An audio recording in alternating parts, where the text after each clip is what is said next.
నమస్కారం. బీఆర్కే భక్తి ఛానల్కి స్వాగతం. నేను మీ కీర్తి.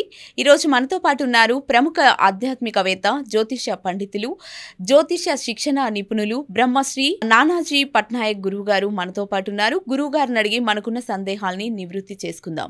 నమస్కారం గురుగారు. శ్రీమాత్రే నమః. గురుగారు, మన కులదైవం ఏంది, ఎవరు అనేది ఎలా తెలుస్తుంది మనకి? కులదైవం తెలుసుకోవడం అనేది వాళ్ళ వంశీకుల నుంచి తెలియాలి. మన జాతచక్రంలో తెలియదు, అది గుర్తుపెట్టుకోండి.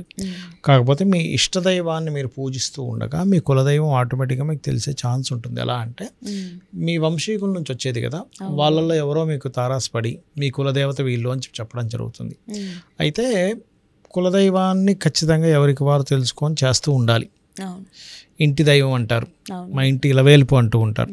అప్పుడు ఏంటంటే వాళ్ళు ప్రత్యేకంగా ఆ అంశకు సంబంధించిన వాళ్ళై ఉంటారు.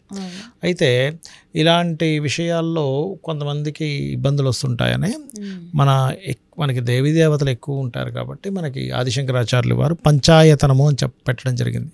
అంటే గణపతి, శివుడు, శక్తి, నారాయణుడు, లక్ష్మి, ఇంకొంతమంది స్కందుడిని కూడా చేస్తూ ఉంటారు.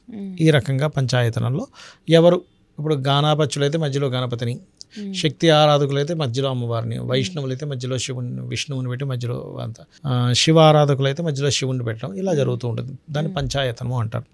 అలా కాకుండా మరి కొంతమంది ఏంటంటే ప్రత్యేకంగా అమ్మవారిని పూజిస్తామంటూ ఉంటారు.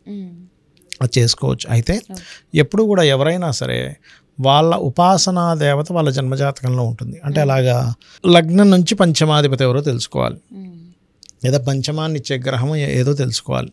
సహజంగా ఒక్కొక్క లగ్నానికి ఒక్కొక్కరు అవుతారు. మేషం అనుకోండి, రవి అవుతాడు.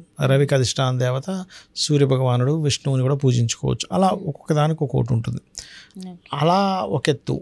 ఇంకోటి ఏంటంటే మీకు పలానా రోజు నాకు బాగుంటుంది అంటారు కొంతమంది. నాకు సోమవారం బాగా కలిసి వస్తుంది అంటారు. అలాంటప్పుడు గౌరీదేవిని చేసుకోవచ్చు. లేదండి నాకు ఆదివారం చాలా బాగుంటుంది అంటే సూర్యుడిని చేసుకోవచ్చు. కొంతమందికి ఫీల్ ఉంటుంది, చూడండి నాకు ఎందుకో మంగళవారం బాగా కలిసి వస్తుందండి అంటారు. అప్పుడు వాళ్ళు స్కందుడిని చేసుకోవచ్చు, స్కంద ఆరాధన చేసుకోవచ్చు. అంటే ఏంటి, మీకు తెలియకుండానే ఆ వారాధిపతి యొక్క అధిష్టాన దేవత కూడా మీకు పనికి వస్తుంది. కొంతమందికి నాకు శుక్రవారం కలిసి వస్తుంది సార్, వాళ్ళ అమ్మవారి ఆరాధన చేయాలి. ఇంకొంతమందికి శనివారం కలిసి వచ్చే వాళ్ళని నేను చూసాను. అలాంటి వారు శివారాధన చేసుకోవచ్చు, శివారాధన చేసుకోవచ్చు, ఆంజనేయ స్వామిని ఆరాధన చేసుకోవచ్చు, లేకపోతే స్కందుని కూడా చేసుకోవచ్చు శనివారం నాడు. అట్లా కాలభైరవుని చేస్తారు కొంతమంది శనివారం, అది కూడా పనికి వస్తుంది వారికి. అదేవిధంగా మరి కొంతమందికి మంగళవారాలు కలిసి వచ్చే వాళ్ళు స్కందుడిని, గణపతిని కూడా చేసుకోవచ్చు. బుధవారం కలిసి వచ్చినా గణపతిని చేసుకోవచ్చు. బుధవారం అయితే విష్ణు ఆరాధన. కొంతమందికి చూడండి నాకు బుధవారమే బాగా అనిపిస్తుంది అంటారు. అంటే వాళ్ళకి ఎందుకు అంటే వాళ్ళ జన్మజాతకంలో వాళ్ళకి తెలియకుండానే బుధుడు బాగుండి ఉంటాడు, అట్లా అనమాట. అలా వాళ్ళ వారాన్ని బట్టి ఆ వారాధిపతి యొక్క అధిష్టాన దేవతకు కూడా చేసుకోవచ్చు. ఆ రకంగా చేయొచ్చు. లేదా ఒక దేవతని మీరు కంటిన్యూస్గా ఒక ఏజ్ నుంచి మీరు చేస్తూ ఉంటే స్వప్నంలో కనబడి కూడా కొంతమందికి చెప్పినవి ఉన్నాయి. అంటే అలాగా వారికి మీ కులదైవం వీళ్ళు, మీరు వీళ్ళకి చేసుకోండి, మీరు తపిస్తున్నారు కదా అని చెప్పి ఒక దేవత ఇంకో దేవత గురించి హెల్ప్ చేసిన కూడా ఉంటాయి. అయితే ఇప్పుడు సోమవారం పుట్టిన వారికి శివుడి అనుగ్రహం, బుధవారం పుట్టిన వారికి విష్ణు అనుగ్రహం, వినాయకుడిది, పుట్టిన వారికి కాదు, అంటే అంటారు కదా. అలాగే పేర్లు కూడా పెట్టుకుంటారు కదా, దానికి ఏమంటారు? పెట్టుకుంటారు కానీ ఆ రోజు పుట్టినందుకు ఆ రోజు వారి అనుగ్రహమే ఉండాలి అని లేదు. పంచమాధిపతిని బట్టి లేదా వాళ్ళకి ఆ రోజు కలిసి వస్తుందంటే, ఇప్పుడు ఏ రోజు పుడితే మరి ఆ రోజు వాళ్ళకి అది కలిసి రావాలి. మరి ఆ రోజు కలిసి రావాలని రూల్ లేదు. వాళ్ళకి ఏ ప్లానెట్ బాగుంటే ఆ ప్లానెట్ సంబంధంగా కూడా కలిసి వస్తుంది. దాని పరంగానే డబ్బులు వస్తాయి. ఇప్పుడు మీకు ఉదాహరణకి రవి బాగున్నాడు, రవి ధనాన్ని ఇచ్చే కారకుడు అయ్యాడు అనుకోండి, మెడికల్ రూపంలో డబ్బులు వస్తాయి. చంద్రుడు బాగున్నాడు, చంద్రుడే ధనాన్ని ఇస్తున్నాడు అనుకోండి, ఫుడ్ ట్రాన్స్పోర్టింగ్ ద్వారా ధనం వస్తుంది. కుజుడు బాగున్నాడు అనుకోండి, భూముల ద్వారా డబ్బులు వస్తాయి. బుధుడు బాగున్నాడు, బ్రోకరైజేషన్, మీడియేటింగ్, వీటి ద్వారా ధనం వస్తుంది. గురువు బాగున్నాడు, టీచింగ్స్ ద్వారా డబ్బులు వస్తాయి. శుక్రుడు అనుకోండి ఆర్ట్స్ రిలేటెడ్, లేకపోతే మనకి చూడండి ఇన్నోవేటివ్, క్రియేటివిటీ.